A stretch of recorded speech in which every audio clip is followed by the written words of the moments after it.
Thanks all for joining. We are in the process of broadcasting not just to one, not just to two, but to actually three sources today. Well, we are on LinkedIn, we are on YouTube, and we are on Facebook. Thank you very much for joining us today. This show is all about frugal education. My name is Mike Bole, and I am representing the Learning Street today. The Learning Street is a new organization here in Vienna, and the idea is to bring individuals together to share the learning experience under the adage, if you've ever heard of the science guy, Bill Nye. He came out with a quote and basically states that everybody in the world has something that they know that you don't. And so following that adage, I think that's a good way for us to go ahead and move into our subject, that being frugal education. So with that, let me go ahead and continue. First of all, talking about our speakers today, we will start off with Alex Mura, who is representing the Alex Foundation. And following Alex, we'll go ahead and continue with Albert Nashon, who is the head of the Slum Code Innovations and Creatives Hub, to ensure that we would have a local color. We have Roland Reichart-Mückstein, who is going to talk to us about a program called Open School World. And we will talk about some of the issues that we have locally tied to this wonderful coronavirus. And last but not certainly least, we have Elsa Traubenheimer-Lilienfeld, who will talk about a project being managed in the Kakuma refugee camp called the Yenga Ndoto Project. So first of all, let's go ahead and talk about what this subject is. I think it's always very good to go ahead and start with some sort of definition. So what is this idea of frugal? What are we actually talking about? I'm going to go ahead and give you my definition. Basically dealing with scarcity and optimize those things that we have. And I think that we have some great examples that we'll be talking about today on how that's actually going ahead and being managed. A little bit about my history tied to the subject of frugal innovation. It goes back to, I think it's about 2004, perhaps 2005, to a book that was put together by a gentleman by the name of C.K. Prahalad, who was originally from India, taught at the University of Michigan, and he was completely dumbfounded that individuals in the West were trying to go ahead and push products to people in the global South that wouldn't work. Furthermore, this idea that people in the global South have no money, and the real problem wasn't that they have no money, they just didn't want your products or your products didn't work. And so Prahalad went out and described how it was possible to go ahead and come up with products that actually made a big difference in the global South. Came up with a number of examples from some Western companies as well as local companies. And for me, that was a watershed moment on how we can actually go ahead and take the power of what I call frugal innovation and make something very meaningful.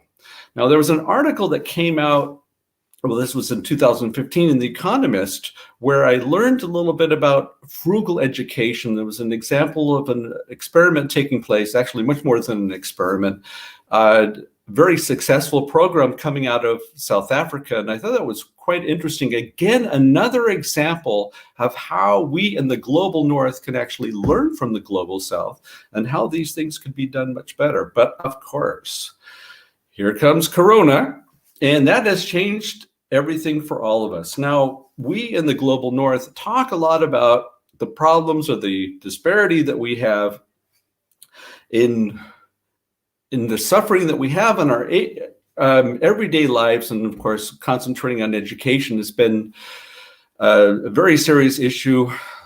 I'm here in Austria, and Roland and I will go into more detail later on talking about some of the problems that we're having locally. But the real problem that Corona has brought is something that very few people in the global North are actually aware of.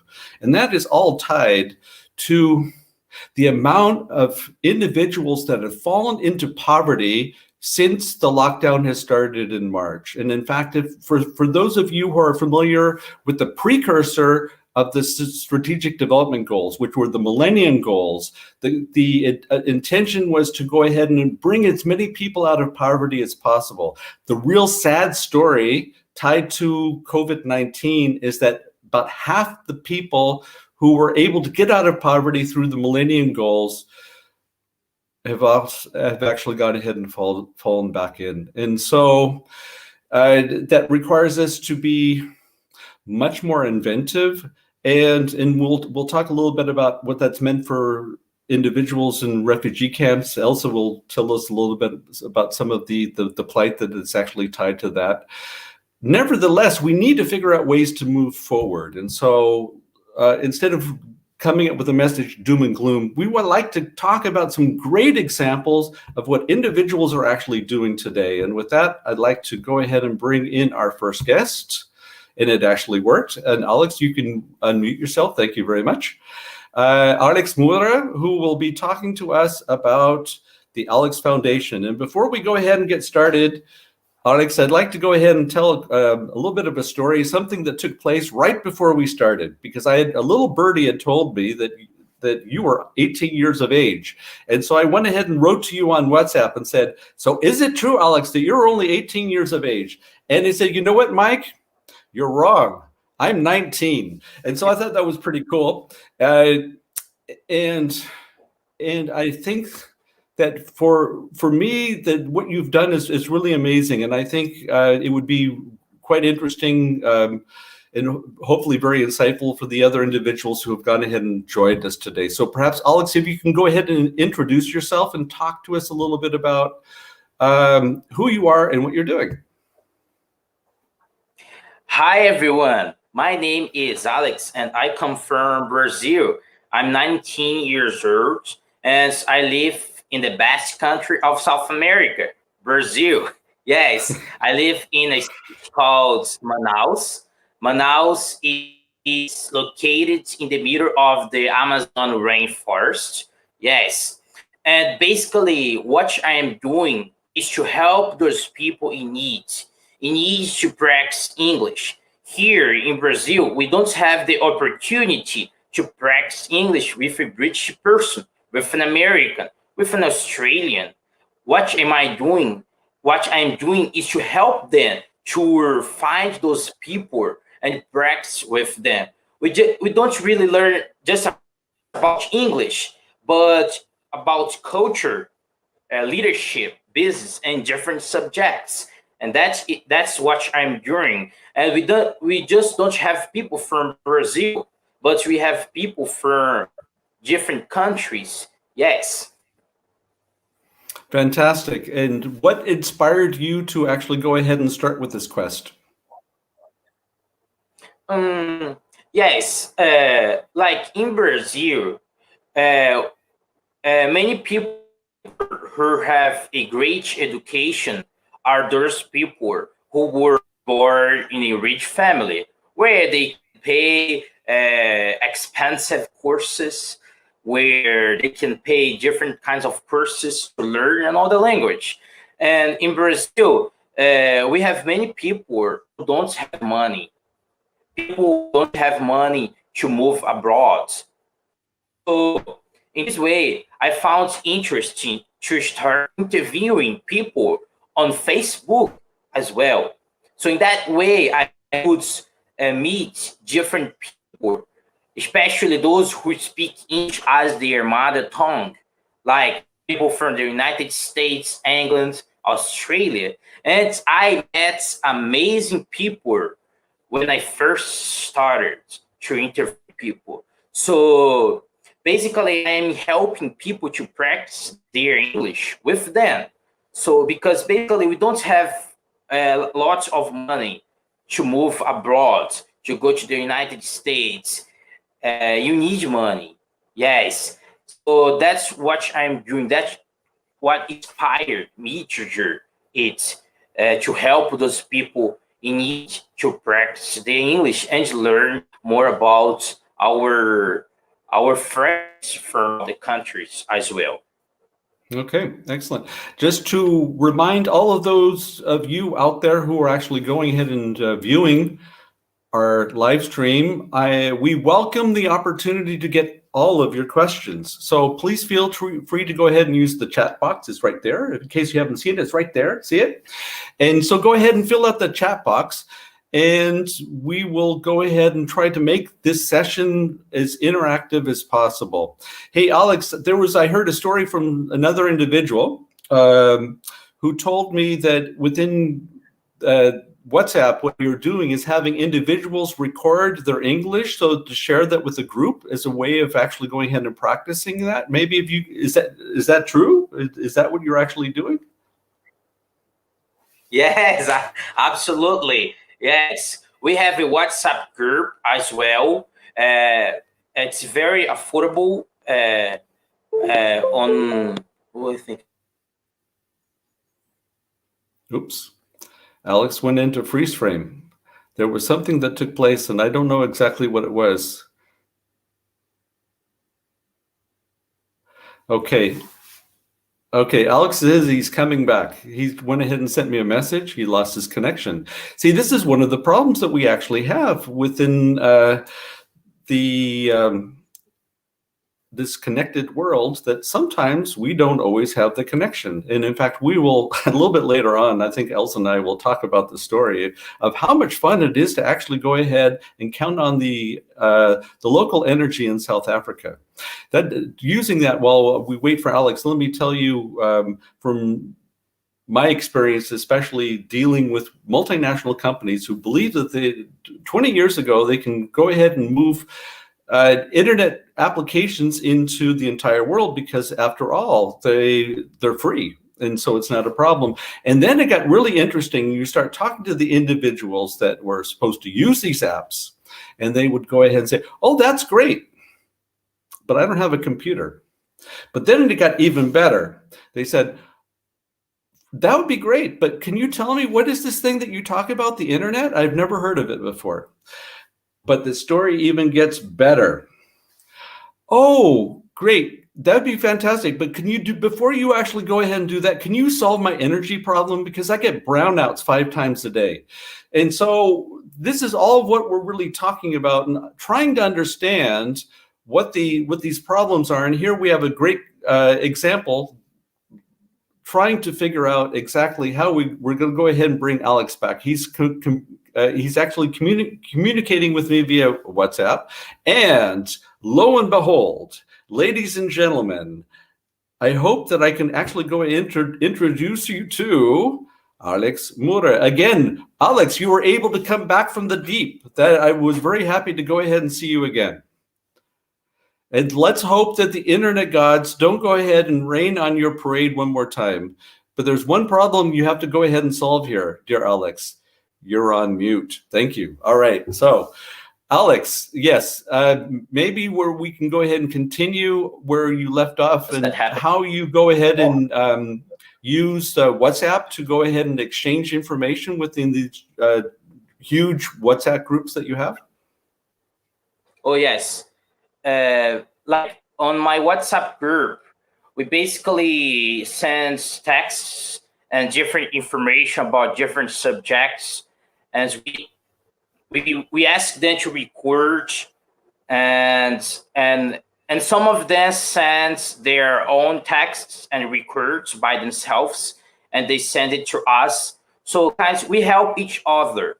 But in our WhatsApp group, we don't correct people like, "Hey, you were wrong. Your pronunciation is not good." We help them. We teach them. If they are not speaking properly, we help them once again until they become better, until they pronounce it correctly. Yes, and we have different people who speak English very well, like from the United States, Australia, and they help us as well. And that's it's good that we have nobody from England on this show, because they would question whether somebody from the United States speaks proper English. But that's fine. Maybe is one last question, if I can go ahead and make sure that we have enough time for all of our other participants today. What I'd like to do, if you have some time later on, Alex, to join us and see if we can get some questions from our viewers and perhaps do a Q&A round at the end. But I have one question. I have one question for you, Alex. So as a 19-year-old who's gone ahead and created this juggernaut, the Alex Foundation, what do you do for an encore? Can you tell me, please, as a 19-year-old, what do you do for an encore after going ahead and putting something like this together? Like I just said, I'm 19 years old. I don't do like anything special. Yes, just like helping one another. At the moment, I'm just studying English. Like as we are in the pandemic, I'm enjoying this time to practice more my English and help one another. And I had this idea to help another person. And like at the moment, I'm not working like in a company. I'm just helping people, and that's basically what I am doing as a 19-year-old boy. Yes, helping people and finding my passions and purpose. Well, you know what? I hope that I've noticed that even when you get a little bit older, it's very important to keep an eye out on this idea of passion and purpose. So I hope for you, dear Alex, that you never go ahead and lose that. And I thought it would be good because we got some great comments coming from obviously one of your fans, Alex. This is coming from Andresa. So I'm sure you know very well. And she goes ahead and lists what the Alex Foundation is doing. And I think that's fantastic. Again, Alex, thank you very much for joining us today. And if you can stick around, it would be fantastic if you can go ahead and join us when we go ahead and have the Q&A later on. Yes. Okay, thank you. All right, so let's see our next guest. And it works. Albert, can you imagine? We actually got it to work. You didn't have any additional problems with the internet. We have Albert Nashon from the Slum Code project. And first of all, thank you very much for joining us, Alex. Perhaps if you can go ahead and tell us a little bit about yourself and what you're doing. All right. Yeah. So thank you so much, Mike Bole, for this. Can you hear me well? We're doing great. Oh, great. Yeah. Like I said, Alex, you're looking beautiful. You keep calling me Alex. I'm Albert. Oh, so Albert, I apologize. We can't, and you know what? This proves that we are live, and this is what happens when you get a little bit older. So that's not something to look forward to, Albert. Go ahead, please. I understand. Thank you so much. So viewers, thank you so much for being here. And Michael, thank you for this opportunity. My name is Albert Nashon. I am a social entrepreneur who is based in Nairobi, Kenya, and that's in Africa. And so what happens is that as a social entrepreneur, I lived in the low-income regions of Nairobi.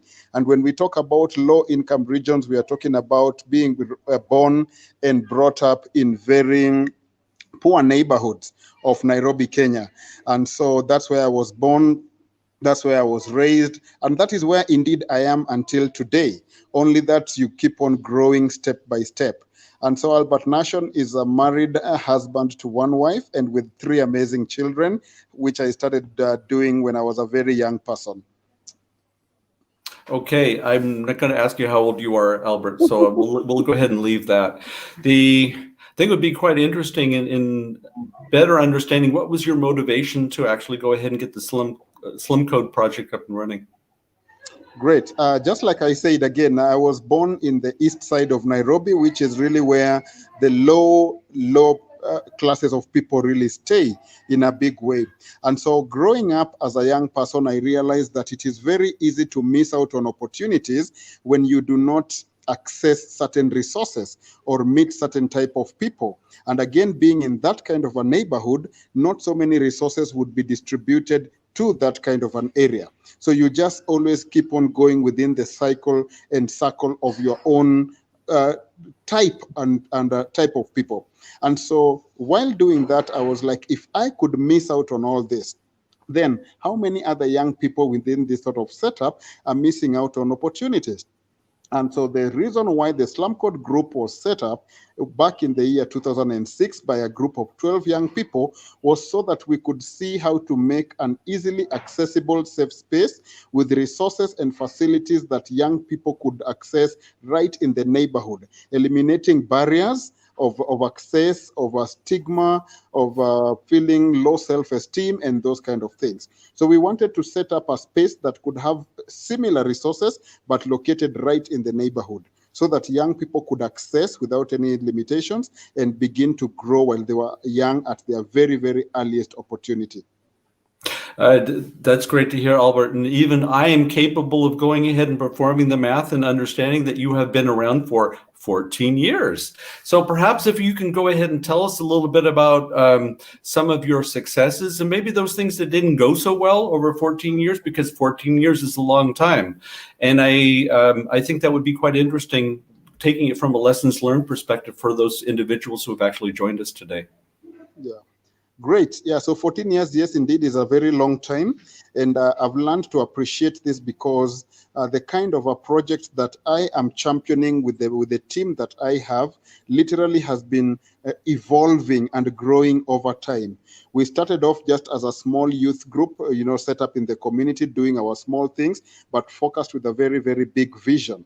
And so our vision was to ultimately set up a model innovation space that would still be located right in the heart of the low-income communities, with all the challenges of insecurity, lack of power, poor internet, poor infrastructure, and all that. So it has not been an easy ride because, again, being in those kind of neighborhoods, you'll have all these so many challenges. And not so many people would even understand why you are doing that kind of a thing, because many people would realize that an area like a slum or an area which is made up of those kind of people, number one is high risk, which is a lot of insecurity, which in a way could be true, but not very true. Number two, resources are very hard. You constantly have power blackouts. There is no proper supply of internet. The buildings are not very, very secure. Sewerage and watering, waste management system, there is a whole lot of challenges. But that is really the life that is out there. So we realize that there's much we can do to begin getting young people involved in their own community, but also to elevate their lifestyle and connect them to good internet, connect them to proper mentorship, connect them to resources that would help them change and shift their style and pattern of thinking. And that is what we've been coming through over all these years. It's not been very easy, but I can tell you where we are at today. We are proudly happy that we've been able to connect people to leadership programs like the Mandela Washington Foundation, which was an initiative of the Obama group, connecting young people to the American universities who are able to learn. So at least we've had one person sign up for that, and now she's out there doing big projects. Another of the same initiatives is what we call the Young African Leaders Initiative, again, which is an Obama USAID program. And this also helps young people to go through different tracks of leadership, and they learn quite a lot: business, political space, and entrepreneurship. So we've been able to do a lot of things with young leaders. But also, to me, what has been really, really key is the fact that young people in the SAID communities have really appreciated this facility. And hundreds and hundreds of them have passed through the Slum Code Hub. They've learned, they've been mentored, they've gotten opportunities to become their own leaders and their own entrepreneurs, and are today doing amazing things. Wow. I know that I'd received some information from you previous to our session here today, and I understand that the COVID-19 is truly hit up your organization. Perhaps if you can talk about some of the challenges that are tied to COVID-19 on your side. Oh, yes. COVID-19 definitely, I was almost going to use the word disaster, but I don't want to use that. Yes, it gave us a lot of setback, because what we are doing, the Slum Code model is made up of 6 programs. And these 6 programs are all interconnected, relating from ICT to issues of virtual office, co-working spaces, hospitality, talent, and languages, So they are all interrelated so that young people come into the space and they find what they are passionate about. So when they when they find what they are passionate about, then they begin picking up a mentorship model whereby I love music and art and talent. I pick that line and you have people to guide you, So what happened basically is that part of what we had done is trying to set up a resource model where we can also sustain ourselves. So we partnered with an organization that was introduced to us that is in the US, and they sent us computers and set up an entire computer lab. And then another local university also gave us some computers. So in total, we had about 9 to 12 computers, from laptops to different computers. But then, so having set up the lab, we were just very ready to start off our first classes, to bring in students who are paying very little, very minimal. That's why we are looking at many partnerships. And so in March, when we had just used all the resources we had to set up that lab, then COVID lockdown came in, and we could not do anything. Everything was shut down and locked down indefinitely. This could mean we are accumulating issues to do with rent arrears, and we have no services going on. So you can imagine the place is locked up. Parents are so scared. Nobody wants to release their children into the public. So we went into what I would call a dead state, basically. And so month after month after month, there was nothing happening. And so during this time is when we had to really think, what do we do to stay afloat? Because we've been building this hub for the last 3 years. We can't shut it down now. It would really kill us. We have to sustain it. So we had to look for models and methodologies of surviving COVID. And one which we did was to come up with what we call the Slum Code Green Project.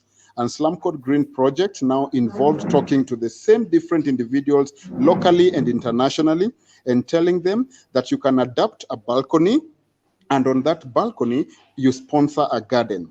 This garden would be made up of your favorite flowers, favorite small trees, and so the young people at Slum Code would go right ahead and maintain that garden on your behalf for a monthly donation that you do, or a one-off donation. So that's what we actually ended up starting in June. So that is what we are building up now as we see how to navigate the COVID pandemic story. Yeah, at the beginning of this live stream, I talked about the problem that we have tied to the number of individuals that have fallen into poverty that originally were able to get out through the Millennium Goals due to COVID. And I think this is a great opportunity for all of us to go ahead and support those individuals that feel empowered to go ahead and put something together. And I think that we all have a very clear responsibility to go ahead and help those people that are actually interested in helping themselves. So Albert, thank you very much. And I hope that you have some time later on, because I'd like to see if we can animate the individuals to go ahead and ask some questions in the chat box. Again, for those of you who perhaps just stumbled across the show, we are talking about frugal education, and we have a number of examples coming not exclusively from the Global South, but primarily from the Global South, where we can actually go ahead and see how we in the Global North can learn from you. And I think that would be something very noble. And that's always the takeaway that I'm trying to describe. So Albert, again, thank you very much. And if you could just bear with us, and I understand that you're having some issues with regards to internet.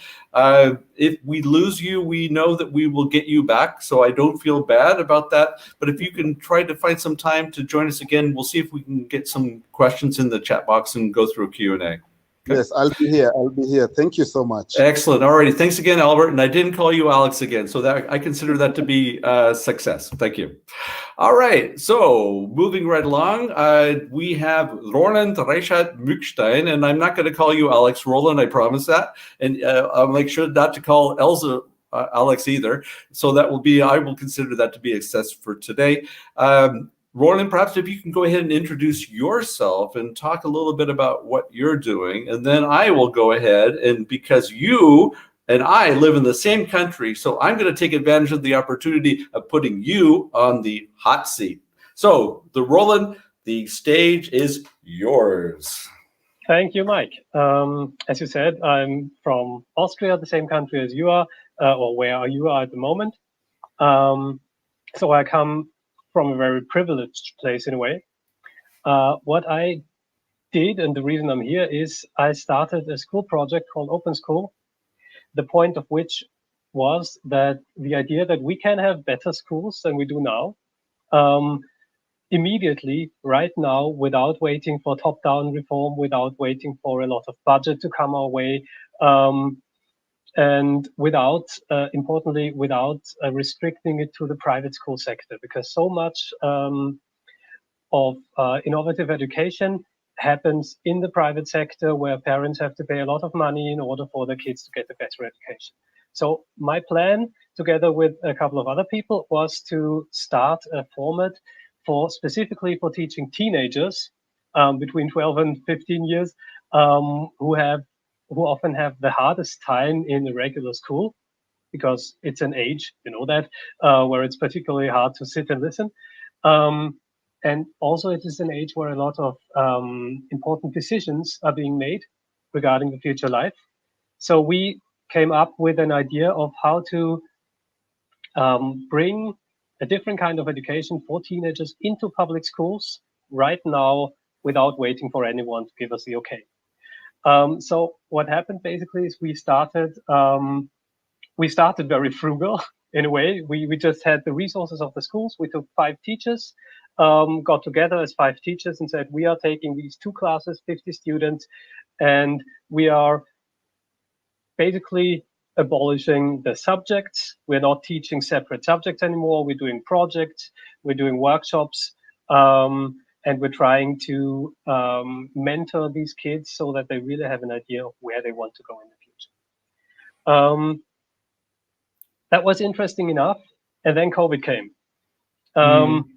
Then COVID-19 hit and forced us to become even more frugal in a way. Interestingly enough, Open School, our Open School project, which is a pilot project that has been running for 2 years now, managed this transition surprisingly well. And I think there's a number of lessons in there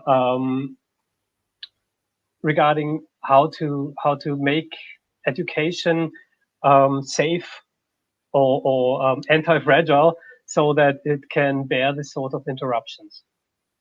And one of them is that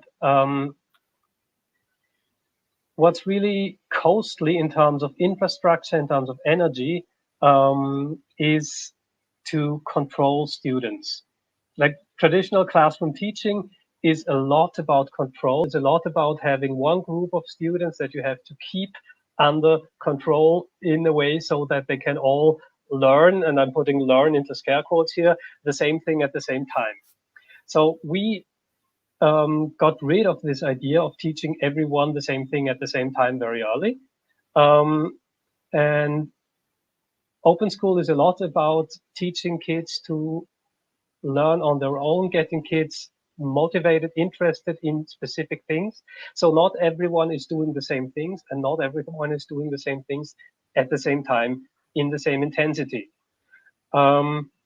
Because of this, a lot of the energy that would usually be used for controlling students, for keeping the class under control, is freed up for us to actually do the coaching, to do personalized learning with the students, to really see where is each individual student coming from, where do they want to go, how can we best help them on this path.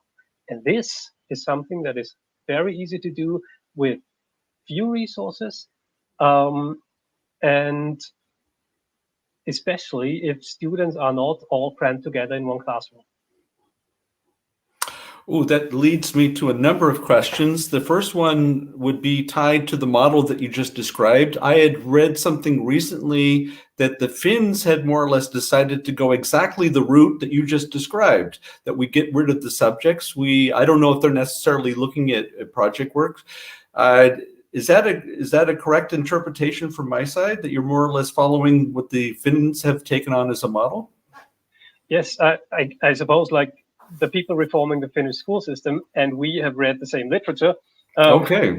Which is, we have a wealth of evidence-based educational research that pretty much tells us separating subject matter into different classes that are all taught by different teachers is one of the most wasteful ways that you can organize education.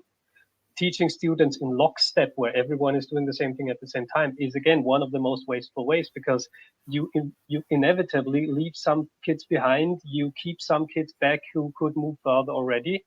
And one of the reasons I think why this is still so prevalent and so common everywhere is that it's the easiest for teachers. Because of course, having a whole group and teaching something at the whole group, and then placing responsibility on the students and saying, yeah, well, if you didn't get what I just said, it's your fault. That's easy for teachers because it takes us out of the equation, basically. It takes us out of the responsibility for the progress of the students. Yeah, and it needs very little preparation, and it needs very little attention to the needs of the individual students. Now I understand where all this fear of failure conditioning comes from, because basically it's sink or swim for the kids, and if you didn't understand me, it's tough luck on you, right? Yes. Oh man, and that leads me, and I warned you that this was going to be coming, Roland. There was an article that came out in the local newspaper. It was all tied, of course, this is a subject that I hope that we can get a little bit more feedback from the other participants and what they're going through come September or whenever their school starts.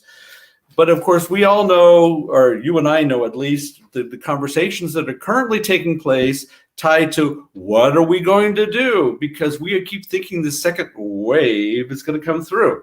And so that was quite interesting. They talk about these learning stations, and this was the idea,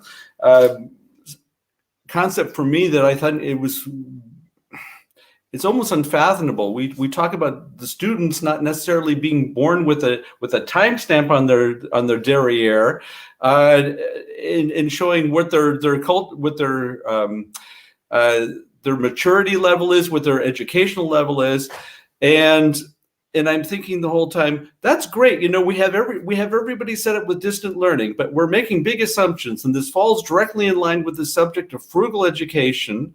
That being, well, everybody has a computer, everybody has internet, everybody understands German, because that would be the language we'd be talking about. And this falls directly in line with what you were saying. If you don't have a computer, if you do not have an internet, and if you do not, or one computer for 10 kids, so how are you going to go ahead and manage distant learning? And if you cannot understand what's actually being brought, well, we follow the model you discussed, and it means, well, tough on you, right?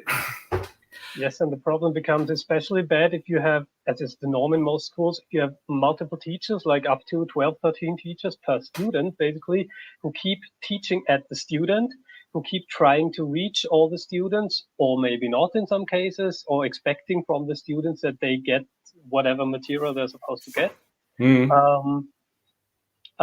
And no one really has the final responsibility for this student. And so this is one reason why I think the model of having small groups and having coaches that are assigned to these groups is so powerful. One, because it necessitates getting away from the focus on the subject, and it basically forces you to teach students rather than subjects.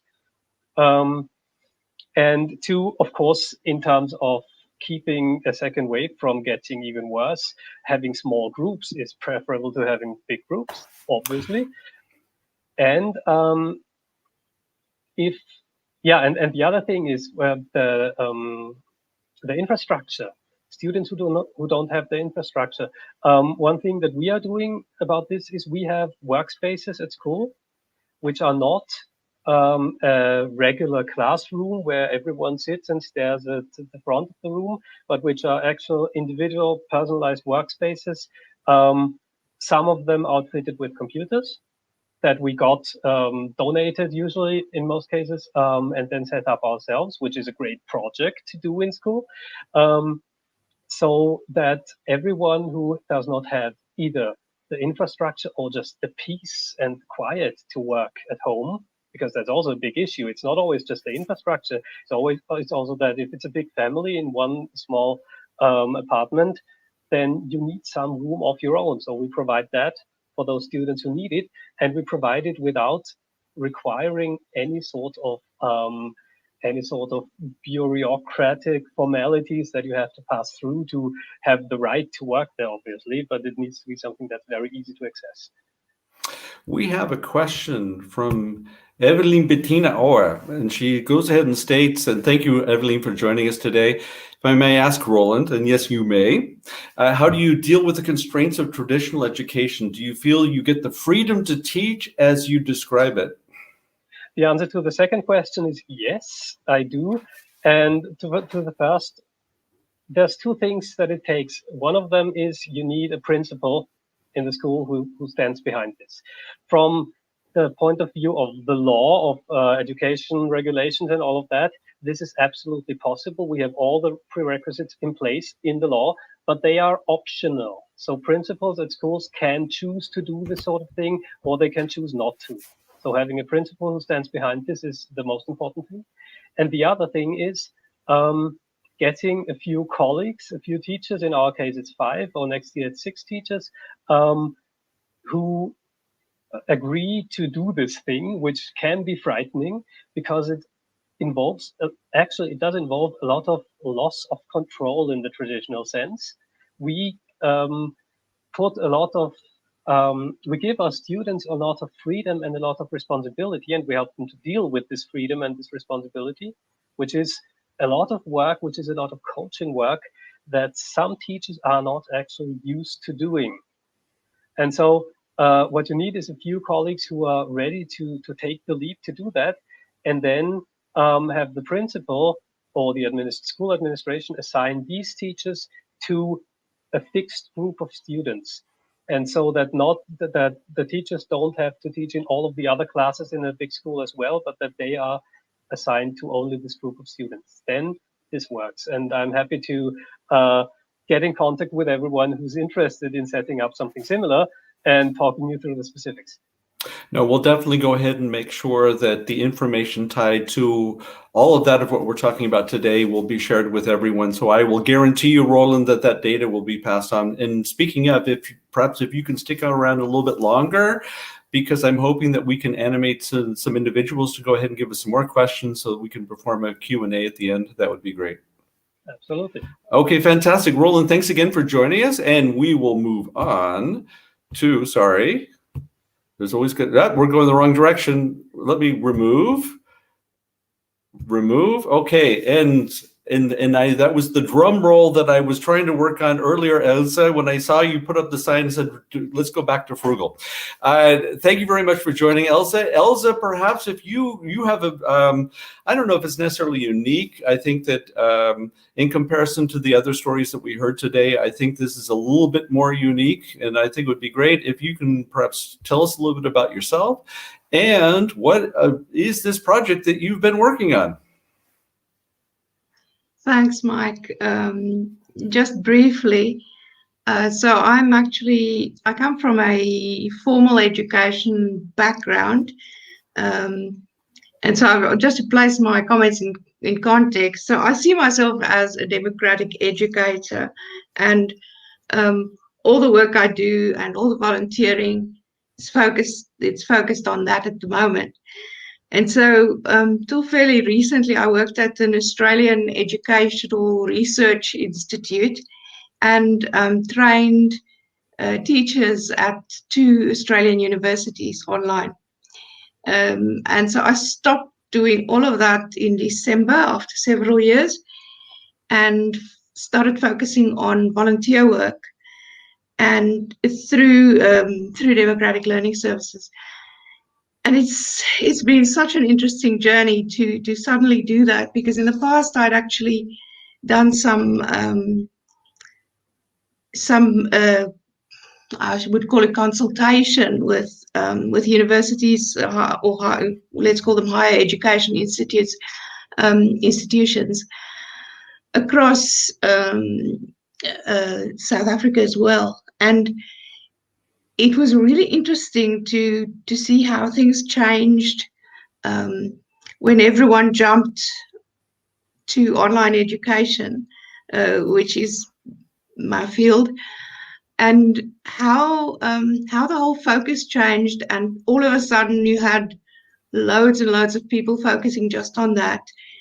And it was watching how parents, for example, would think that this is going to be an easy way, how it was going to be a cheap way, how this is going to be frugal education as well. Suddenly we don't need the teachers to be there, they can just pop in from time to time. That was all a very interesting journey to watch. Just to connect with Roland, I also have a bit of a background in alternative education. I was the editor of the Australian homeschool magazine for a while, for 2 years. And I initiated a teen learning hub in 2012. And so I ran that for 2 years. So this just to place it in perspective. So the formal education background, the alternative education background, my focus is entirely on the student and how we can individualize it. And coming from that educational research background as well, it's interesting all the things that Roland said, because that is the way schools will be heading as well. It just takes very long to catch up with, for example, home education and other alternative ways. That's just that part of it. Now, you asked about the program that I'm involved with at the moment. So as a volunteer in another field, I was approached by a young man from Kakuma refugee camp, Elisha Bonide Bayamungu, and he asked me to mentor him in terms of the training he wanted to offer for a specific group in Kakuma. And so first of all, I sort of jump into action. Okay, now let me think, learning objectives, what's the best way to do this? And very soon realizing all that experience is absolutely worthless. Maybe not worthless, but almost. And what he really needed was someone who understood the situation, which meant a lot of discussion, asking tons of questions to try and figure out what exactly is missing. And first of all, the most important things are not missing, which is enthusiasm, motivation, resourcefulness, innovation. All of those things are not missing. Definitely not. You have a lot of people wanting to learn things and wanting to move forward. But what is missing is the resources. And we're talking about a place to host classes. It's not as simple as, you need 5 plastic chairs, which you can put outside because it's a nice warm country. It's not how it works. You need to be inside because the heat is just so bad that you can't do things in the sun. And as I can't remember who said this now, but someone talked about electricity and computers. So initially I said, okay, well, computer isn't such a big deal at this stage. Let's just keep talking about what can be implemented. And I realized very soon that if Elisha doesn't have a computer, I can't expect him to send me spreadsheets and things like that. That's obviously a little bit tricky on the phone. So it became quite clear that there were certain things that were needed very soon. Some of the big things were not big in the end. Providing a very basic level of materials for people to do handwork, because they started with hand sewing, and that was the group's idea. So they already had all these ideas. They didn't need my ideas. They needed someone who could help them with a very tiny little bit of resources to start off. And then things just took off. It was absolutely fantastic. So I don't even know where to go with this, but let me just say that, yes, running this, for example, the picture that you're showing, that was when we realized that nobody had masks. And that was while there was still a lockdown there with everybody was supposed to wear masks and social distancing. And that's changed a little bit since. But so now the second day, when people turned up, 45 people had signed up for these classes, which we then split in half, so you had 4 groups. They had to make masks. And so I started a little thing and decided, okay, well, I'll do a little Facebook, just share in an album some pictures of a very easy mask to make by hand, because it's all hand sewing. So I spent time, did that, thinking, I don't want to send videos and stuff. Next day, they started making masks. They made a much more complicated mask than I could make. And they did it in record time. And within that session, everybody had beautiful masks. I don't know if you've got any pictures of them with their masks on. But it was like magic. Yes, here you've got a picture of the shoes. So that is basically flip-flops, what we call flip-flops. I don't know what you call them elsewhere. Those rubber-soled thong things, and covered with material to make them fancy. And this was done in another session. So every day so far, new things have been produced, and with a tiny bit of input in terms of resources. So it's been absolutely wonderful. This group, they have done crocheting, they've done various things. And each of these items are potentially either sellable or usable by them. So the plan is to go ahead, and for the group that actually completes their course now at the end of August, they're getting a small parcel with a few things that they might need. They're getting together in pods and continuing the handwork afterwards. So we've got 7 pods who will be making a small income, hopefully, from what they're making on very little money. So to me, frugal education sort of means teaching or running education on a shoestring. That's always been the case, but I didn't realize, the definition hasn't changed for me, but the size of the shoestring certainly has. Sure. And I think that it's one of those deals when you think that you know what your scope is, and I thought it was quite interesting in your description. You think you know what your scope is, and then you realize you have no clue. And then you have to more or less regroup. And I'm making an assumption here. I'd be very keen on your opinion on this one, Elisa, that the appreciation that you have for the experience of actually going ahead and providing something to individuals who really have nothing, it is not something that we very often are confronted with. And so I'd be really keen to better understand from your perspective, so that your feelings from that from that side, and then of course the gratitude. I know based on our private conversations what kind of gratitude you've been getting from the individuals in this camp who truly have nothing. Well, I don't quite see it as that they have nothing. I think in terms of financial resources, they don't. That's what I was referring to. Of course, they have plenty. Yes. I have learned so much. I can't even begin to tell you. It's been such an enriching experience. And also partly because I've been preaching all these things, like, we really need to rely on the individual. The individual's not an empty vessel, all that stuff coming from Reggio Emilia philosophy.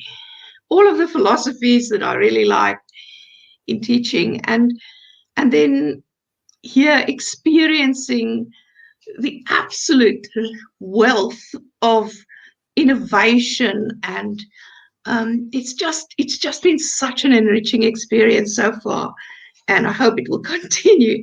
So I don't think I've answered your question. As far as the experience is concerned, I think you have. I think it's you've told me a number of times how the gratitude that you've received from these individuals was a unique experience for you. That was my interpretation. So perhaps if you can talk a little bit about that. Yes, that too. I find it, I've been treated like a mother almost. And one thing that surprised me when I initially looked at the lists of people signing up for the courses was their ages.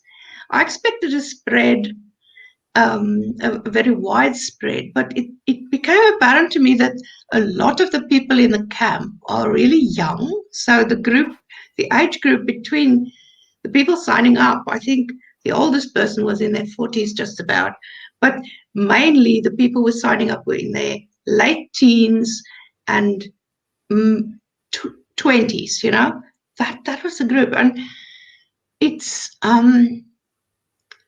just been such an interesting experience to see the level of their interaction also with me, that they are proud to be involved in the project, and the fact that I see it as ownership isn't mine. I am a mother in this case to this project. It's been such a wonderful experience. I feel as if it's my children, you know, performing way above expectations. And I'm not, that sounded really bad, but I think you know what I mean. I sort of expected, you know, if you live under these conditions, that it would be difficult to continue with training. It would be difficult to come up with brand new ideas for, say some shoe designs and things like that. And it has just been incredible what's come out of there. So I'm very excited about it all. And the next plan is to bring some coding options in. The main idea is to actually look at linking that to some work, hopefully, as with the hand projects, that we don't just train people in things that are not relevant once the training stops, because you can't, if you don't have a computer, you know, you can't do data entry for money or you know, develop programs or so. So we have to be realistic in terms of making this sustainable and carrying on with it. And one of the elements, if you don't mind me talking about that quickly, is that the UNHCR recently announced that there will be the $10 voucher that they got monthly for food, which could only be spent on food, that is being reduced to $5 because of the global issues. So the UNHCR, they just running out of money for things like food programs. So imagine living on $10 of food a month and then getting that halved suddenly. You really take a huge hit, and it's going to become a big problem. So one of the aims is to try and get people trained and give them the resources so that they can make up that $5 shortfall themselves. And it's not as simple as giving people $5. That is not a solution at this stage. Yes, so quite a challenge, and one we'd like help with as much as possible. Sure. We'll go ahead and make sure that we provide the information tied to the various initiatives that we're talking about today, to ensure that for those who would like to go ahead and assist, that they have the opportunity. That's very important. If we can go ahead, and I'm going to go ahead and see how well this works, and bring everybody together. Yes, and I have the whole families together again. And Albert, I'm not going to call you Alex again, I promise. I'm just being cheeky. No, that's fine. We have fun. I thought it was very interesting. First of all, thank you very much, all of you, for your input tied to the different ways of actually looking at education. And I was thinking the whole time while I heard all of you talking, you're all coming from different directions. And then the real question I have for all of you, and I leave that open to whoever wants to go ahead and get started, and to all of you out there who are actually going ahead and viewing this live, I ask you to go ahead and contribute some input into the chat box to go ahead and be part of this conversation. So the question I would have would be, based upon what you've heard from the others, where do you see a possible learning for yourself based upon totally different situations? Of course, you all have your own backgrounds and you have your different objectives. But if we go back to that of what I mentioned in the beginning from Bill Nye, where he says that everybody in the world has something to tell you that you don't know yourself. So who would like to go ahead and start and maybe seeing how we can cross-pollinate some of our ideas here? I would like to say, Albert, go ahead. Okay, go ahead, Roland. Go ahead. Okay, good. I was just going to say that Alex, you use WhatsApp for the communication, which is kind of an obvious choice because everyone has it and everyone uses it.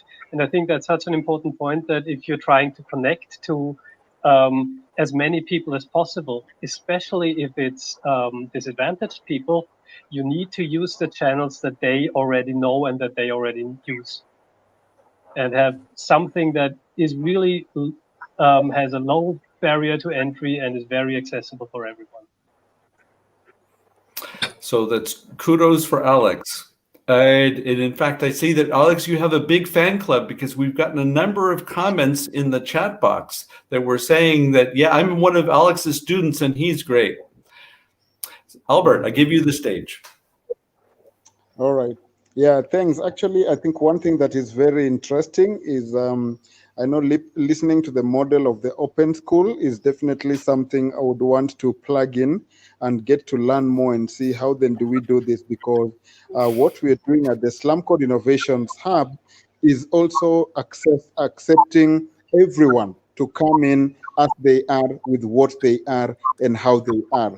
So as these people come in, then they definitely need to plug in and communicate with different people, learn different models and see what can we tailor make and work with it. Because already, as Elsa said, I am in touch with her young people at Kakuma. Elisha, we are talking and looking at how to already interact and do this, you know. So I think this is actually very amazing. And like I said, if we continue this conversation moving forward, even just the 4 of us using your platform, Mike, can begin to interact and exchange ideas and see where synergy comes in. Just like what Alex is doing in Brazil, we can also talk and engage on English language, communication and different sort of things. And WhatsApp definitely is the way to go. Thank you. So that's fantastic. What about you, Elsa and Onyx? Anything you would like to go ahead and take as something that you might have picked up in the conversations? It looks like we've lost Alex, so it means that the stage is yours, Elsa. Yes, I think one of the main things, and this tends to come up whenever you meet other people, is that I'm just learning. I'm just trying to be the sponge that I expect my students to be. And it's just wonderful to see how people in such diverse conditions end up identifying education as the solution. That's all. It is always the solution, isn't it? Well, I think just if I can just add my 2.5 cents here for a change. If we're looking to go ahead and improve our lot on this planet, the only way we can actually go ahead and do it is putting the focus in the right place. And for me, it has to be part of the education. Hey, Albert, I have a special question for you. And this comes from Galindam, who would love to find out more information about your activities and some of your projects. So perhaps if you can go ahead and share some of your deep, dark secrets there. All right. Again, like I said, thank you so much. Maybe that name will not be very easy to pronounce. Galindam. I hope I'm right. I think it sounds great. Oh, thank you. I wouldn't have done it any better. That's for sure. Yeah, I don't know if that's necessarily a vote of confidence, but never mind. Yeah, so thank you once again. So our activities and projects, like I said, they are based on the hub model.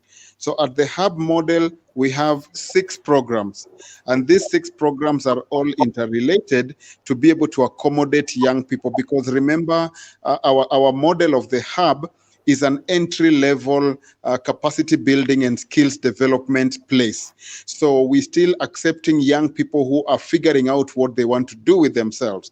That's where we have ICT, we have language and communication, we've got what we call performing arts, people who do spoken word poetry, we've got musicians, we've got entrepreneurs. So in all that level, we come up with very creative ideas that engage the entire group in one way or the other. So you're going to find that the artists, like now we just released a song that 5 artists and a media editing young person put together.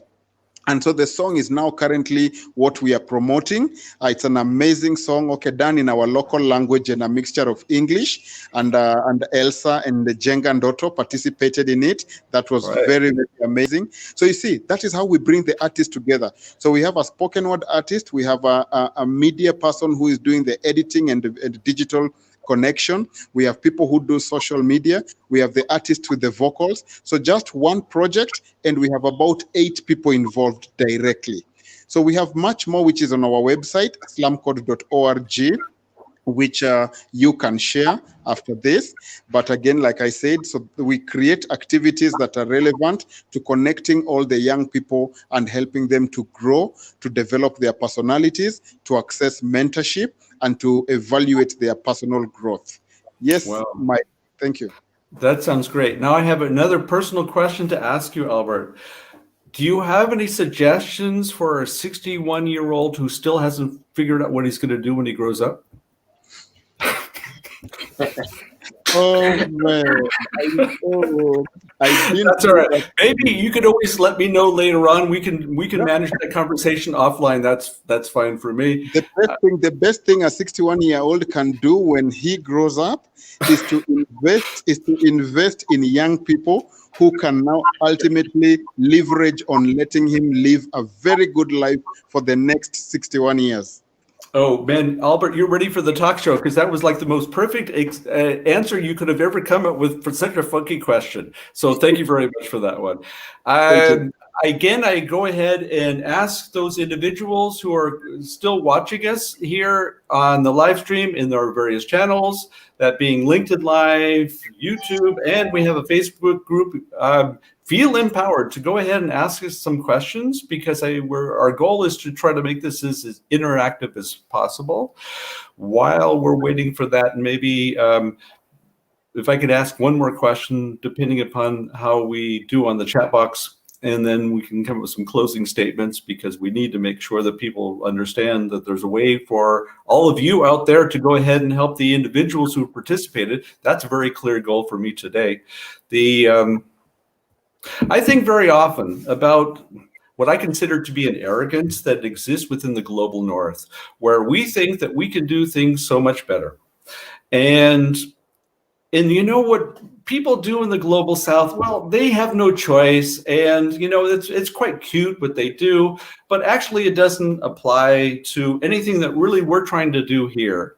And as I mentioned in the beginning of this live stream, for me, the whole idea of frugal innovation, how we're able to go ahead and deal with scarcity and optimize that of what we have, which for me is the crux of that of what this educational experience is, the one that we're talking about here, led me to a number of conversations with individuals that would tell me, but certainly we would have no need for any of this that's coming out of the global south. And then I would go into my bag of tricks and I would come up with examples of things that we actually went ahead and picked up from the global south, and I said, gotcha. So I'd be really keen in adding as a general question for all of you, because you either looking at it from my perspective, and I think that Roland and I, we fall within the same category, or actually being directly involved. And then of course, we have our 19-year-old wonder with Alex to go ahead with his great fan club to go ahead and give us some examples of how we can take what you're doing and how can we go ahead and not just learn from it, but how can we actually go ahead and profit from an educational experience? And I leave that open to anybody who would like to go ahead and take it on. Can I go first? Feel free, Elsa. One of the things that I know I've said it a few times, but one of the things that really struck me coming from a formal education background is just how organically this project evolved and how well it works. And you would think, with alternative education as well, in my sort of experience, that I would have learned those lessons. I've always thought, you follow the student, you listen, you don't prescribe. And yet we were over planning in the background on little details, which actually didn't aid the end result, or the aim, I should call it. We really need to stand back and support what the community wants. That's what educators can really learn from this again.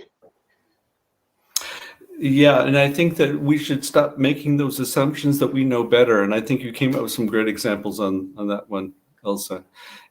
Roland, please feel free. Yes, especially if you look at how education in the global north is often so extremely focused on testing, on selecting people, on finding out who's good and who's bad. Whereas both of the examples from Albert and from Alex, they are both about empowering people. They are about For sure. Helping people basically improve on their strengths and really get better at the thing that they're passionate about.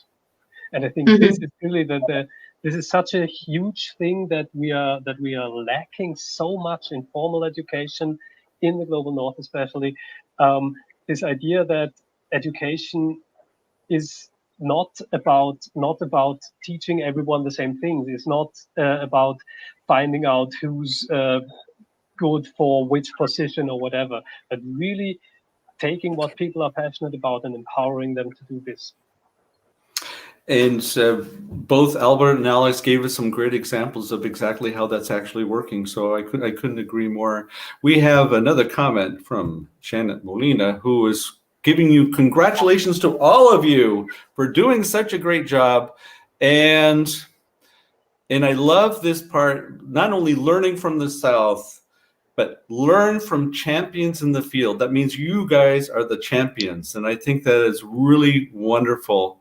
Thank you very much for that comment, Janet. And what I'd like to do is go ahead and close our live stream today, perhaps leave an opportunity for maybe some closing comments if you'd like. And for me, I would like to go ahead and make sure that I have a personal message that I'd like to go ahead and bring to everybody who's attending this live stream, but I will save those words for the last. So whoever would like to go ahead and start with any closing words, if you have any.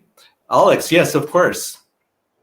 Thank you for this opportunity, and thank you for those who are watching this. Yes, I want to close this live stream with a last message that education is not just about going to school and sit on a chair, but education is to learn from one another. And that's what we all need to do. We need to learn from one another. I know something that you might not know. So if you are interested, call me. Yeah, so many people think that education is just go to the elementary school, middle school, and high school, college, and get a job. No, education is for our entire life. We are always learning. We are always getting knowledge. So make sure you also are doing something to help your neighbor, your friends, to learn something new every day, whether that is a language or not, or some of you here are doing right now. This is amazing. Thank you so very much for this opportunity. Okay, just to insinuate, Alex, they're talking about you out there. So remember, this message is for you. Great, thank you. Who would like to go ahead and continue? No, Albert, yes, please. Yeah, fantastic. Yeah, okay, yeah. So again, thank you so much for this platform. It was just amazing to be able to share with such amazing, great people, Alex, Elsa, and Ronald, of course, hosted by you, Mike. And so one thing that I just want to appreciate, which is what we are actually doing today, the place where I am at now, we are attending a 3-day retreat with an organization called METIS.